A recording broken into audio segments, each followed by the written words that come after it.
Good morning and welcome back. Today we're going to be taking a look at Swift optionals, the really cool feature of Swift that lets us deal with nil in a much better way than normal. So first thing we want to do is we want to talk about what really is an optional. So an optional in Swift is a way that we can actually have a designed way to handle inappropriate crashing. We really don't want to see things just crash and burn all the time. And Swift has built this in their design principles. They explicitly understand that we don't want things happening to nil or talking nil 99% of the time. So explicitly you have to handle that right away. So anytime you actually need to deal with something that's potentially nil, you explicitly have to handle it in code. You can't just I'm going to say nil to something randomly and just deal with it. No. You have to deal with it explicitly by design from the beginning all the way through your system. Now, at the heart of it, nil is really an optional type, or an enumeration struct where it has two possible values. The first one is none, where it's nil, and it's not really useful. And then there's the sum value, which is the actual value of the type thing you're looking for. There'd be an int, card, double, airplane, UI view controller, whatever. That's what's going to be inside there. So that's what we really want 99.99 billion% of the time.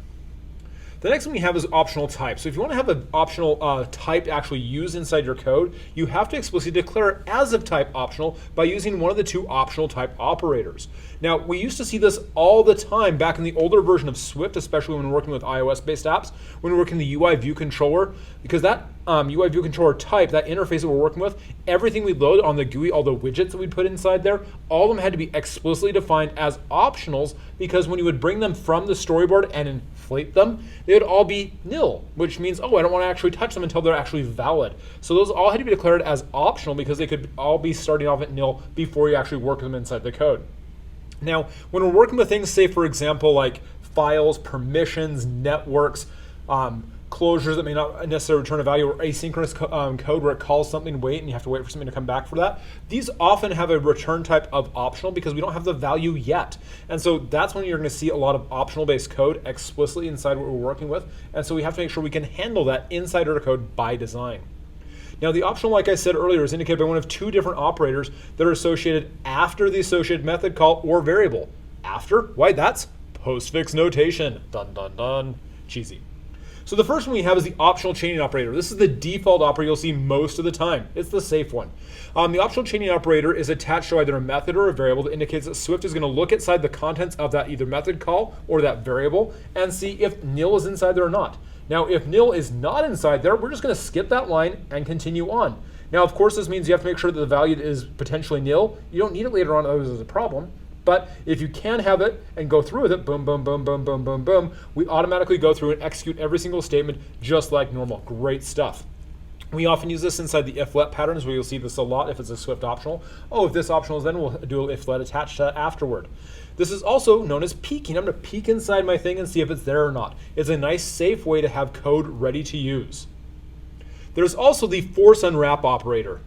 It's really cool. It's an exclamation point. We love those. Now, this is definitely not to be confused with the exclamation point in front or the prefix operator, but as a postfix operator, the exclamation point says, hey, I'm going to unwrap this optional. And if it's nil, I'm going to crash and die. But if it's not nil, we'll continue on. So if you're using the force unwrap operator, you want to make sure that explicitly your code is in a safe space. Now, this means if you're working with production level code or project level code, you want to make sure you turn it into work, then you make sure that this is going to guarantee happen all the time. If it deals with anything with a network, permissions, login, etc., you don't want to attach those to a force unwrap because if they don't handle, your app is going to crash and die. So make sure you incorporate the force unwrap correctly by design. Otherwise, you're going to have some bad, sad things. Tears. The next thing we have is optional handling with the if-let pattern. I love this. It is so great. So if-let is where we can assign the value that is inside the optional into a let, aka a temporary variable or a constant, if it's available. If it's not, then I skip past and just keep moving on. And so it's great. So if-let says, if I can extract it out of there, we've got it, I'll use it, I continue off my code just through there, and the variable is available inside that if block that's attached to it. This is a safe way to organize code and using blocks. Hey, that's a safe way to do that. We use code blocks all the time to structure and organize our code. This makes it even safer. It's a great thing to do. Total thumbs up. Let's go ahead and take a closer look at the code sample that goes along with this. So as you can see inside here, we have a struct inside access that has two data members. It has a var name, which is a string, and var potential, which is of type double optional. So it could be a double. And we'll say let sample equal inside access passing at to name the value valid and the value potential 4.3. So that means inside potential there is a double value. It does exist. And so I print name sample.name, and then if let interior value equals sample.potential, if I can go through and grab that from it, then I'm going to have interior value be that interior value, and I'll print interior value. But if it doesn't have that, I skip down just to print, and I go print down with the optional demo. But because I've assigned potential 4.3, it will print 4.3 right there on the screen. Totally good stuff. Wonderful example there. Now, the other thing we have with optional handling is the great power of default values. Now, if you don't know for sure that something's going to return back a valid and cool value other than nil, and you want to actually use the optional in your code, the next best option is to have a default value.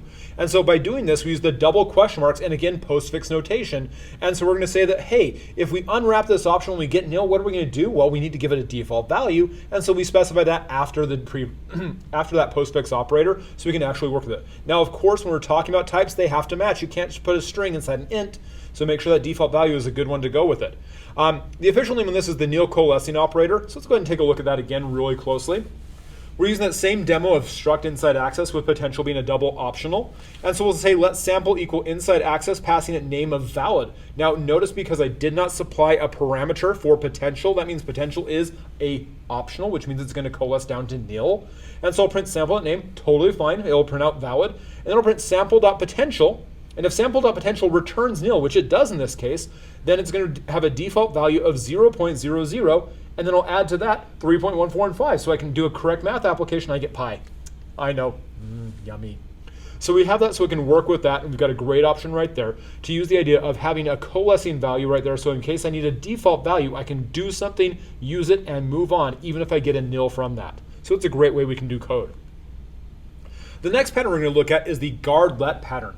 Now, optional handling with guard let is a little even better than if let, because what we can do, we can actually go through and we can grab the component we're looking for, and we can have an else block on there, and we can also exit the scope if we don't get the returning value. So it's a really great way to leave what we're doing. So we'll unwrap that optional and give us direct access to the variable just like we have already. It has to be in a method because, again, we have to exit scope if we don't need it.